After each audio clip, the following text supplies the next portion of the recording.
Make magic on the screen. Jake is there, and while, like we said earlier, you may not know the name of this company, you don't really even care, but you care about some of the stuff that you see on the big screen that they put together out there. Jake?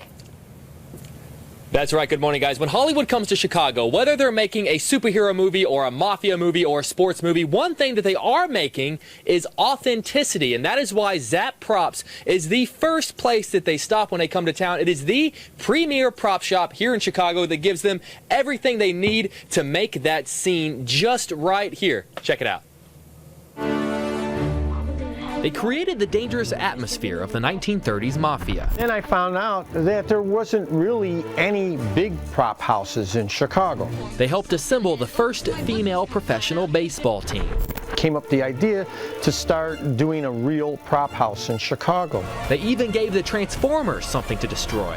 The funny thing is that I really didn't know what the hell I was doing. Welcome to Zap Props. From the outside, it may not look like much, but hidden within this unassuming Bridgeport building is an amassment of amazement.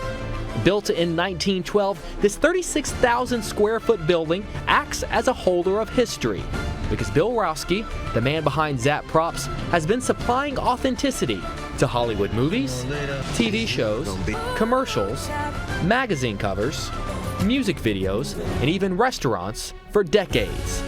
And it all began with a little movie called A League of Their Own. I just got a call one day from a lady from Universal. I don't know who gave her my name, but she just said, "Hey, I hear that you have older coin equipment. We're looking for a jukebox and a game to put in this scene." Bill, who is a history major, helped supply the antique props that added purity to the famous bar scene that was shot out in Fitzgerald's in Berwyn.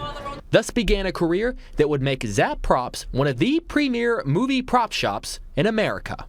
I go to a lot of flea markets, run around, and I have guys who are pickers. People used to look at me at these auctions that I was nuts. I'd be filling up a whole van full of very mundane, common stuff, but that's the things people need. It's this stuff that has amassed into a collection of, well, everything.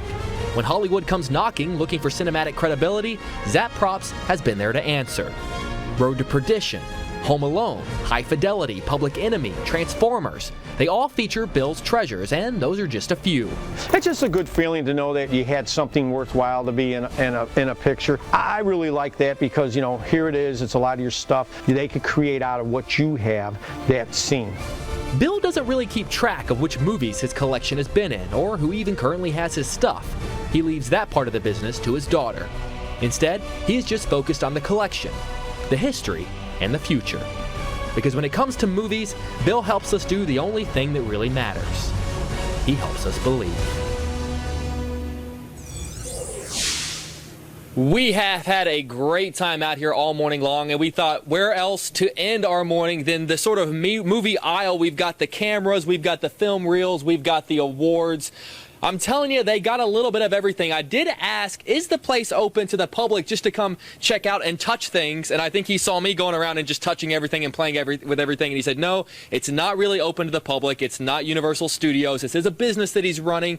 His website has information on it if you want to schedule an appointment to come out. And that's really sort of what he's dealing with, is he's dealing with the movie studios, Universal and Disney. It's not for movie nerds such as myself coming around and sort of touching things. But we've had a great time out here. Really, they've done a lot of stuff. That was the movies that I named, just a handful of movies that he's been represented in, and he's got a lot more down the line that he's not even going to tell me about, so I'll have to keep bugging him. But for now, we're going to send it back to you guys in the studio.